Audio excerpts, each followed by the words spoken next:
Okay, this is the Midnight Tutor. We've got another problem here. You're in the home stretch. Stay focused. One more month. Stay focused. Okay, this problem is not that difficult, but it's a little tricky because of the way it's presented. Find the area bounded by these three graphs, x equals 0, y equals 0, and the square root of x plus the square root of y equals 1. So let's try to graph it and see what we come up with as far as what we're looking at. So here's x and y equals 0. And we have square root of x plus square root of y equals 1. Let's solve this for y. We can say this implies that square root of y is 1 minus square root of x, or y is 1 minus the square root of x, the quantity squared. So let's try to put in a few points and then try to deduce what it looks like. First off, what's the easiest point to try? Well, x equals 0. And when x equals 0, we have y equals 1. So we'll call that right here. Now, x equals 1 would be my second choice. When x equals 1, we have 1 minus 1 is 0, so we have y equals 0. So the question then is, what happens in between here? Well, I think, if you looked at a value of 0.5, since we have 1 minus 0.5, the square root of 0.5 is going to be bigger than 0.5, so it's going to be smaller. So it's going to look something like this. And then it goes, I think it goes out here. We don't really care, because all we care about is this particular region between 0 and 1. So it's shaping up to be a pretty straightforward problem so far. We just have to figure out how to integrate it. So we can say the area is the integral from 0 to 1 of x. We'll put it in terms of x, of 1 minus square root of x squared dx.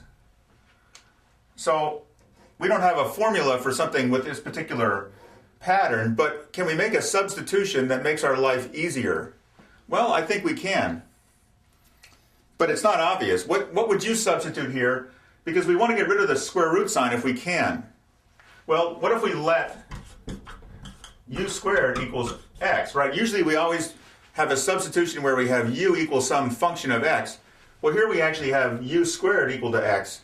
Is it still valid? Sure, we can substitute anything we want.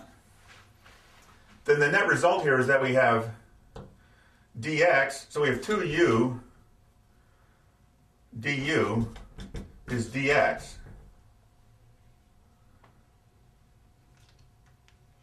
So now what can we do to rewrite this?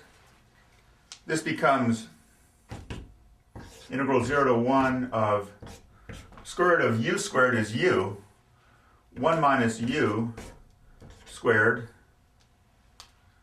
times 2u du. Right? Have we done anything incorrect so far? I don't think so. So let's just expand this, right? This is a polynomial. We just have to expand it.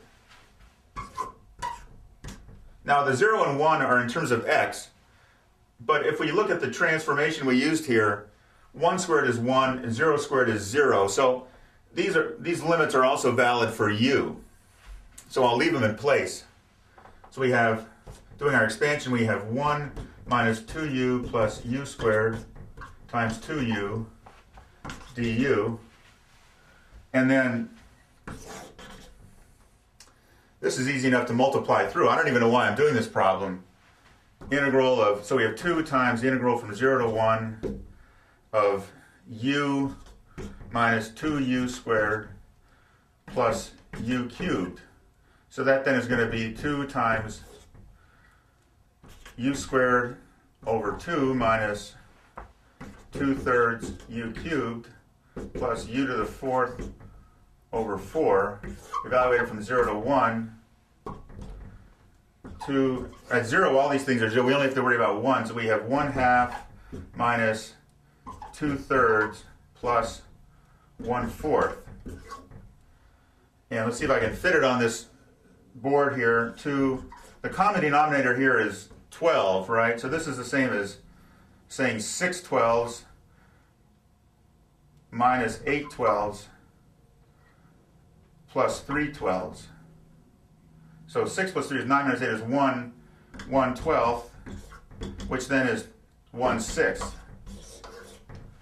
which happens to be the right answer. So, okay, we got lucky in this one, not making any mistakes throughout the whole problem. The key was to recognize, well, first of all, do a little graph. You don't have to make a nice graph. If it's part of the graph allowed section of the test, you can obviously use your calculator to graph it. But even so, just a couple points and a little thought can usually give you a pretty good idea of what you're dealing with.